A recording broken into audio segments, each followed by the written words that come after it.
यही परिवार काफी है, ओ तेरे प्यारों से यही परिवार काफी है। करूँ संसार किस किस से, करूँ मैं प्यार किस किस से, तेरा एक प्यार काफी है, तेरा एक प्यार काफी है।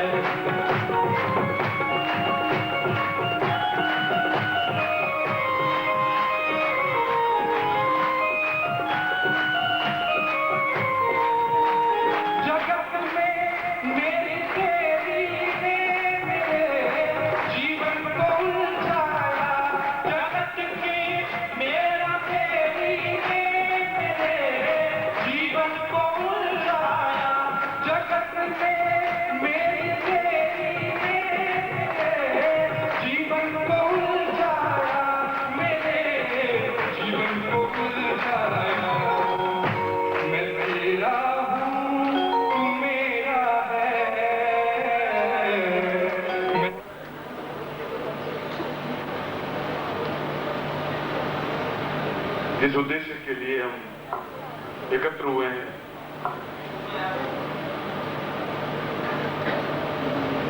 उसको कार्य प्रारंभ करेंगे। मगर यह मैं जानता हूं कि पूरी रात एक साथ हम बैठ नहीं सकते, संभव नहीं होता। बीच बीच में उठना भी पड़ता है, जाना भी पड़ेगा, आना भी पड़ेगा। नए प्रकार की साधना में प्रवेश ले रहे हैं जो हट करके थे। आज तक हमने कई साधनाएं करवाई हैं और मैंने तो अपनी पत्रिका में प्रकाशित किया है कि आप में से 5-5 लोगों को लेकर के और संसार के करीब 10 देशों में 2-2 महीनों के लिए अपने खर्चे पर, संस्था के खर्चे पर भेज रहा हूं, जहां इस संस्था का और सिद्धाश्रम का प्रचार हो सके, उनको एहसास हो सके कि हमारे पूर्वज क्या थे, हमारे गुरु क्या थे, क्या हैं और क्या कर रहे हैं। ये बात के लिए हम भेज रहे हैं और अपने खर्चे से भेज रहे हैं।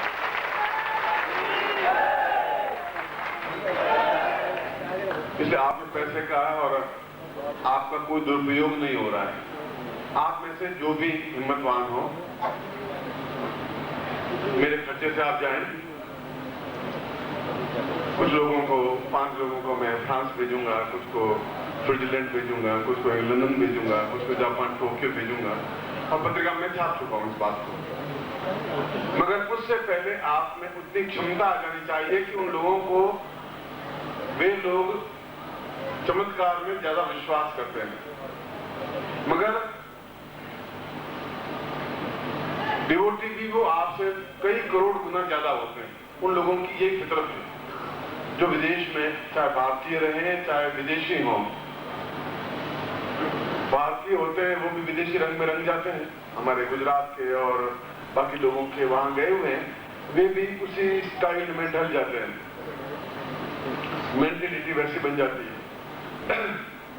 और वे अगर चमत्कार देखना चाहते हैं तो हम उन शिष्यों को उस तरीके से तैयार भी करेंगे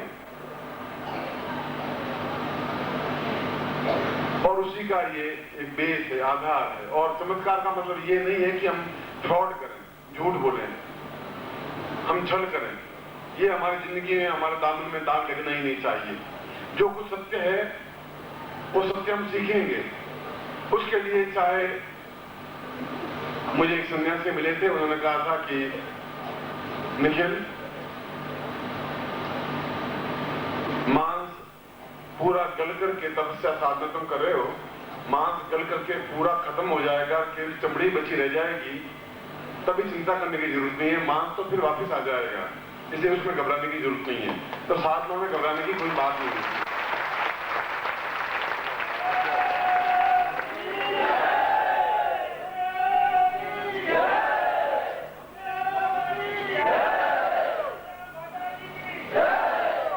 जो भी हो वह दो टूक स्पष्ट हो, सत्य हो। इसलिए वे चमत्कार नहीं, अगर मैं कहूं कि मैं आपको पूर्व जन्म दिखाऊंगा तो फिर दिखा दे उनको। मतलब चमत्कार का मतलब ये नहीं कि हम हाथ से साफ करके बन जाए। हम उनको अगर आगे चक्र को स्पष्ट करें, जागृत करें, तो एकदम उनको पूर्व जन्म दिखना चाहिए। तो दो टूक दिखना चाहिए। पूर्व जन्म का मतलब है कि मैं खड़ा हूं, इससे 5 घंटे 1 घंटे पहले का भी पूर्व जन्म ही कहलाता है। 2 पूर्व जन्म हुए। इस जन्म से पहले का, उसको भी पूर्व जन्म कहते हैं। इस मोमेंट से पहले जो घटनाएं घटी हैं जन्म से आज तक, वे भी पूर्व जन्म हुई। तो इस जीवन की घटनाएं तुम्हें मालूम नहीं कि मैं कब पैदा हुआ, कब बड़ा हुआ, कहां पैदा हुआ, कहां शादी की, कहां डाइवोर्स किया, क्या अच्छा किया, क्या बुरा किया, वह तो उस बात को व्यक्ति मालूम है ही उसको। पूर्व जन्म की तो बात मैं कहूं कि पिछले जीवन में मैं राजा था और तुम राजा थे और शिकार हो गए, हिरण को मारा और एक बात में तुम्हारे दुपट्टा मारा। अब ये बात सत्य हो भी सकती है, नहीं भी सत्य हो सकती है, वो इन बातों में कम विश्वास करते हैं। वो कह रहे हैं कि वेरी ट्रुथ, ट्रुथ ये है कि जन्म से आज तक तुमने ये काम किए, पूर्व जन्म गलत क्या है, उनको हां भरनी पड़ेगी।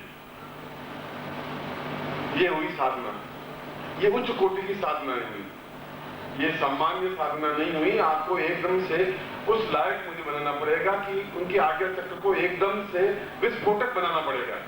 विस्फोटक बनते ही उनकी आंखों के सामने टीवी की तरह सारा जीवन आंखों के सामने स्पष्ट हो जाएगा। दोनों, वो जीवन भी, यह जीवन भी, आज्ञा चक्र को किस तरीके से जागृत करते हैं वह क्रिया है, और उस क्रिया को राजयोग का एक बेस, आधार है वह, और प्रयोग है। जैसे मेरे शरीर एक शरीर है, इस शरीर में एक कपड़े हैं, इस शरीर में बोलने की शक्ति, क्षमता है, और आंखें हैं, हाथ हैं, पांव हैं, ये सब मिल करके एक शरीर बनेगा। और डिवोटी भी हम लोगों से वो ज्यादा है। अगर उन लोगों को यकीन आ जाता कि ये सही है, तो फिर अपना घर बार, धन दौलत, ऐश्वर्य, पत्नी, वो कुछ परवाह नहीं करते थे। सब कुछ एकदम छोड़ छाड़ के आप पीछे चल देंगे। तो इस बात की चिंता नहीं करते कल क्या होगा। हम चिंता करते हैं कि 6 महीने बाद क्या होगा, लड़की की शादी कब होगी, बेटा क्या करेगा। वो इस बात की चिंता करते ही नहीं। ये उन लोगों का एक गुण है, क्वालिटी है। ये हम लोगों की मूर्खता है। हम लोगों की मूर्खता है कि हम अपने लिए कुछ नहीं करते हैं, बेटों के लिए करते रहते हैं।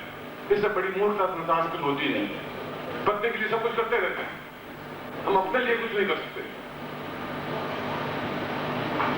उनके लिए कर्तव्य है, ड्यूटी है। सपूत बेटा होगा तो कमा लेगा, कपूत बेटा होगा तो कमाएगा भी उड़ा देगा, क्या फायदा। सपूत होगा अपना कमा खा जाएगा, तुम्हें चिंता करने की जरूरत है ही नहीं। कपूत होगा तो तुम कमा के दोगे, वो भी उड़ा देगा, तब भी कोई फायदा नहीं। इसलिए निष्प्रह रहिए और अपने कर्तव्य का पालन करना चाहिए। चाहे कन्या की शादी हो, जो हो, वो अपने आप गुरु करेंगे, आप करने वाला है ही नहीं, तुम्हारा कुछ उसमें मतलब ही नहीं है, क्योंकि बेटा अपने आप को दुखी हो। आज से 55 साल पहले एक 9 साल की लड़की ने अपना हाथ मेरे हाथ में सौंप दिया, तो पकड़ा दिया हाथ सिर्फ। न तो बोली, न कोई बात हुई। घूंघट खोल के देखने की और डेटिंग करेगी तो बहुत आगे की बात हुई। फैजाबाद 96 में डेटिंग फेटिंग होता है, और डेटिंग फेटिंग कुछ होता नहीं। मैं तो उसका मुंह भी कम से कम 2.5 साल बाद देखा था, भाई ठीक है, कानी है कि 2 आंखें हैं कि चिर के दाग है कि नहीं है, कि मुझे पता ही नहीं था।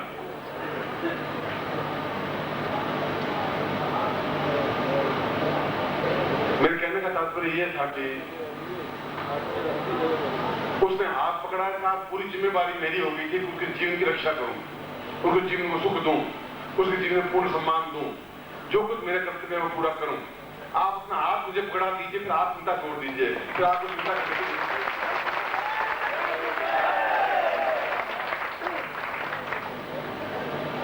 अब मैं अपना प्रवचन प्रारंभ कर रहा हूं। जयप्रकाश ने बहुत अच्छे भजन गाए हैं और आप लोगों ने बहुत ही उसका साथ दिया है। ये संगीत अपने आप में आनंद है। और अभी तो रात में संगीत भी करेंगे, नृत्य भी करेंगे, आपको नचाऊंगा भी और मैं नाचूंगा भी, सब कुछ करेंगे।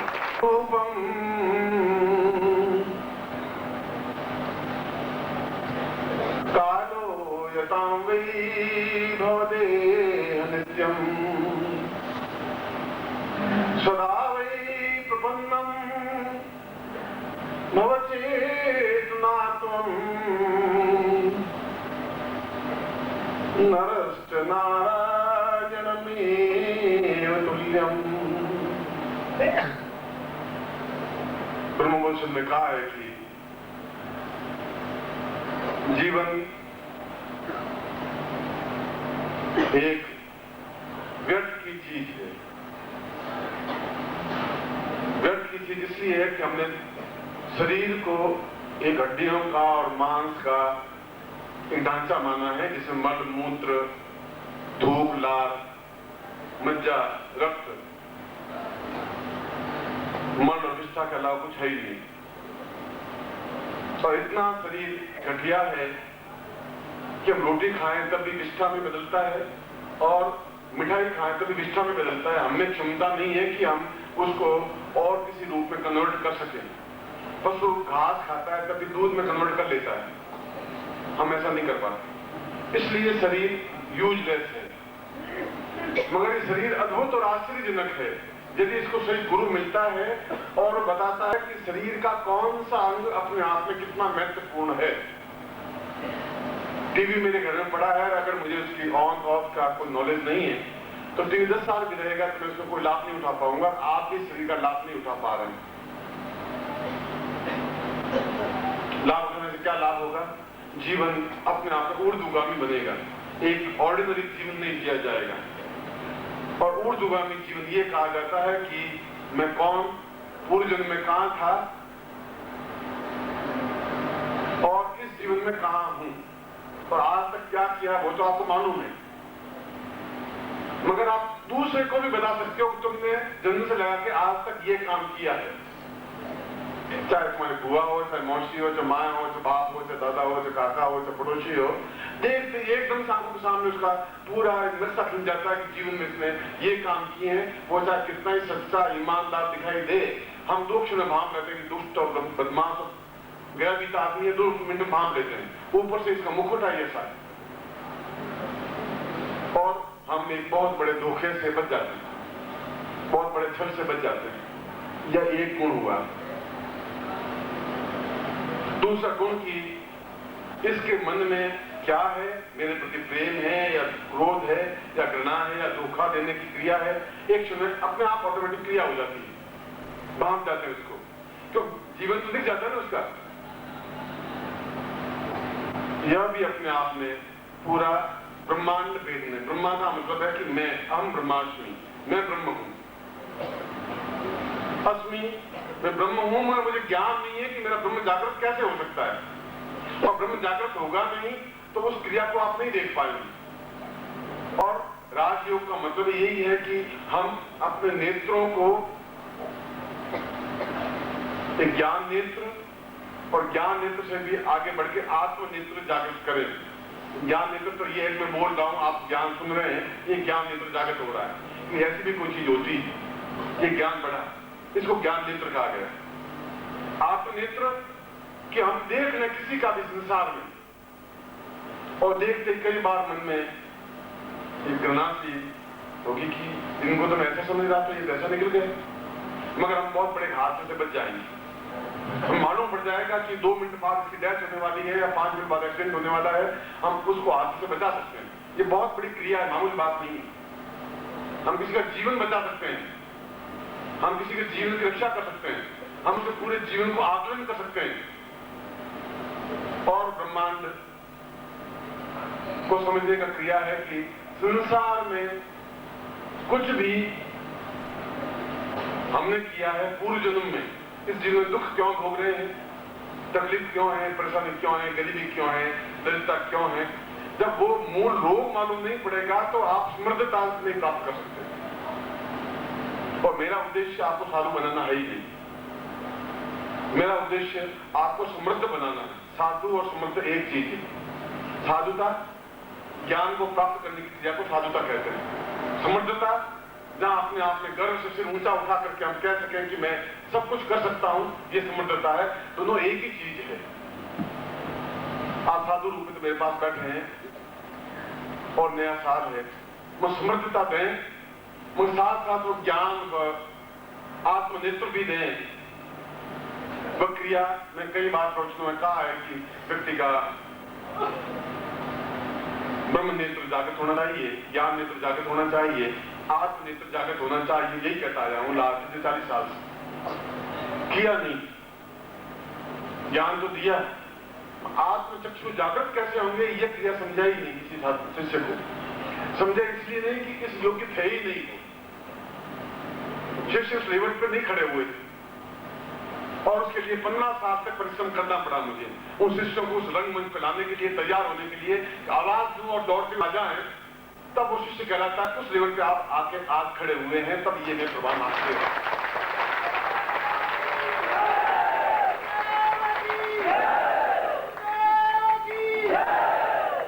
आप भी 10-15 शिविरों में भाग लिया होगा मेरे साथ में, हंसे होंगे, मुस्कुराए होंगे।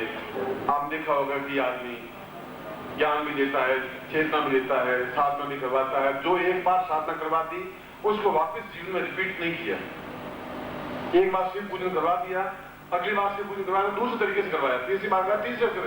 एक ही बात को 25 बार दोहराया ही नहीं। दोहराता वो है जिस बार एक ही पूंजी है, वो एक ही चीज को बार बार रटेगा। यहाँ पर तो आप 500 बार करेंगे तो 500 बार शिव पूजन अलग ढंग से करवाऊंगा, मंत्र प्रयोग कराऊंगा तो अलग ढंग से करवाऊंगा। एक ही चीज को दूसरी बार रिपीट मैं नहीं कर पाता हूं, करता ही नहीं। इसलिए आत्मचक्षु जागृत होने चाहिए, और आज मैं कह रहा हूं कि आत्मचक्षु जागृत करना चाहता हूं, करूंगा, ये मैं आपको बताने के लिए खड़ा हुआ।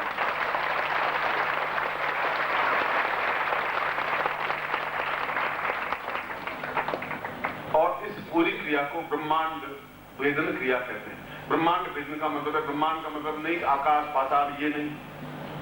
ब्रह्मांड का मतलब है कि पूरे हम अपने आप को, अपने शरीर के पिछले जीवन को, जो इस जन्म के पहले के जीवन को, ये मेरी पत्नी थी, पिछले जीवन कौन थी, क्यों मिली, ये क्या ये गुरु थे जो बार बार कह रहे कि तुम मुझे पिछले जीवन मिले हो, क्या सत्य बोल रहा है नहीं बोल रहा है, फिर आप कंफर्म कर सकते हैं। ये आदमी धोखा दिया, क्यों दिया, पिछले जीवन का हिसाब बताया था या चढ़ा है, ये मेरी बहन थी या मेरी पत्नी थी या मेरी भाई थी या दुष्ट थी या अच्छी थी या अच्छा था, मैं कहां था, कहां पैदा हुआ था, और अब जीवन में, इस जीवन में हूं तो क्यों मुझे धोखे मिल रहे हैं, क्यों गरीबी आ रही है, क्यों दरिद्रता आ रही है, पिछले जीवन में क्या पाप किए थे, उसका समन क्या हो, दूरता क्या हो, कैसे दूरी करूं, मैं स्वर्णता प्राप्त करूं। हम खड़े हों, इसलिए मैंने इस श्लोक में कहा है कि नरत्वमेवं नारायणमेवतम, तुम नर हो और नारायण बनने की क्रिया। नारायण का मतलब है कि जहां लक्ष्मी स्वयं हाथ लेके सामने खड़ी रहती है और उसकी गर्ज होती है तो हमें हाथ देना चाहिए। हम लक्ष्मी के पीछे भागने वाले नहीं है, मैं उस क्रिया को नहीं करता।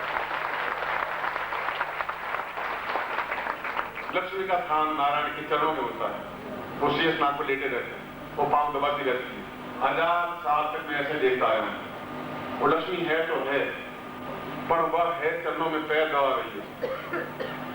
जब पैर दबाने की क्रिया तक नारायण कर सकता है तो तुम्हारा नियंत्रण में नहीं रह सकती, और जब तुम्हारा नियंत्रण में तो धन की कहां कमी है, समर्था की कहां कमी है, भौतिकता की कहां कमी है, क्योंकि तुमको मैं उस जगह खड़ा करना चाहता हूं कि तुम्हें अपनी क्षमता हो कि वह आपके गले में माला पहना सके, आप जो आज्ञा दे वो लक्ष्मी कर सके, वह समर्थता कहलाती है।